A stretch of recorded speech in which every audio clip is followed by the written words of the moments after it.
So now it comes to this. You've received the call and you're about to take on your very first substitute teaching assignment.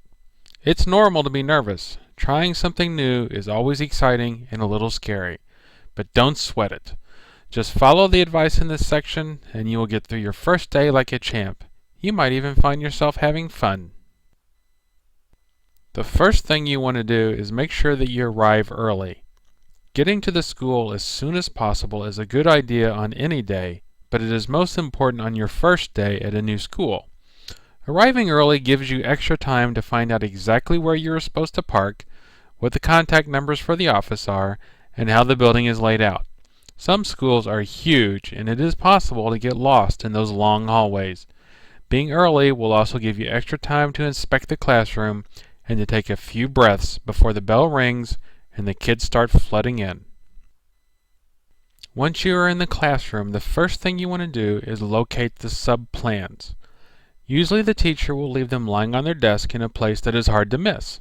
Sometimes you will have to get them from the receptionist in the front office. If you're really lucky, the teacher will be there in person to hand the plans to you and review them with you.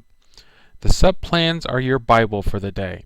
They explain exactly what the teacher is hoping you will accomplish throughout the day, as well as detailing the class schedule, so you will know when the periods begin and end, when kids go to special classes, what time lunch and recess begins, etc. In some schools, students don't come directly to class. Instead, they assemble in the gym, lunchroom, or playground and are led into class by their teachers after the morning announcements, the Pledge of Allegiance, and so forth. Don't be surprised if on your very first day you have to go into a crowded gym and locate a bunch of kids who don't know you and then lead them back to their class. Again, find a teacher nearby and ask for help if you are having trouble. Once you have the sub-plans, don't be alarmed if it looks like the teacher left more for you to do than you can handle. Planning a school day is difficult. Some things seem like they should take 2 hours and sometimes finish up in 30 minutes. Some activities that should only take a few minutes can drag on for over an hour. The teacher will understand if you do not get everything on the list done. In fact, they probably don't expect it. Just concentrate on getting as much done as you can without rushing through things. One lesson done well is better than 3 that were done poorly. The sub-plans may also include the names of students who are good helpers. If the students' names are on their desks, try to locate where these helpers will sit before they arrive. The plans may also include the names of students you need to watch out for. There will usually be at least 1 or 2 challenging students in every class. However, when there is a sub in charge of the class, sometimes every student turns into a challenge. Don't be afraid of these students and don't treat them like the bad kids as soon as they walk in the door. Every student deserves the chance to start the day with a clean slate.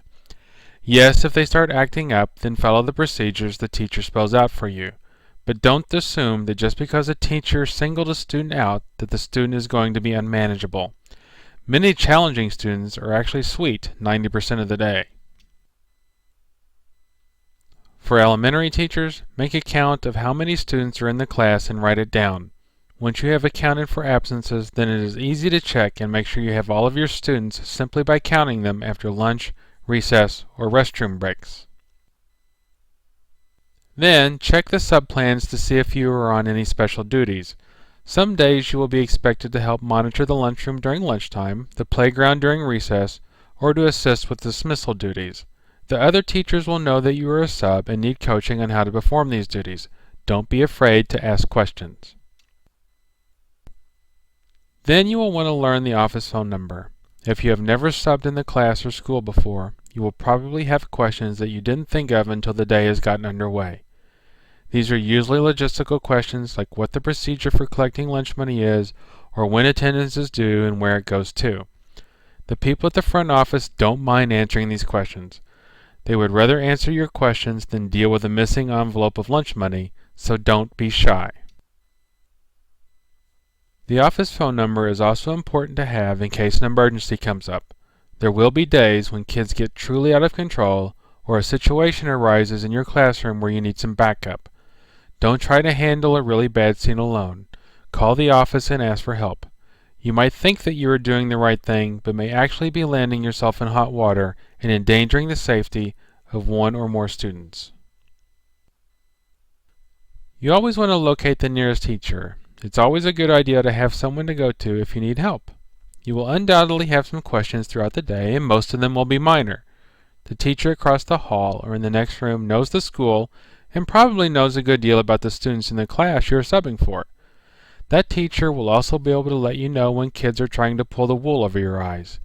Even the best of students will sometimes tell you that their real teacher always lets them eat snack at their desk, play on the computers in the morning, take their shoes off, and sit anywhere in the room they want during reading time.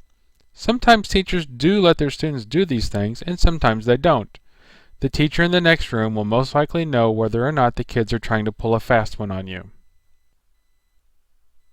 That about covers it for all the normal things you need to do and watch for during your first day. The important thing is to just relax and go with the flow. No one expects you to be perfect, especially on your first day. The important thing is to be professional, don't let your emotions get the best of you, and ask for help when you need it. In the next section, we will discuss what to do when true emergencies arise in the classroom.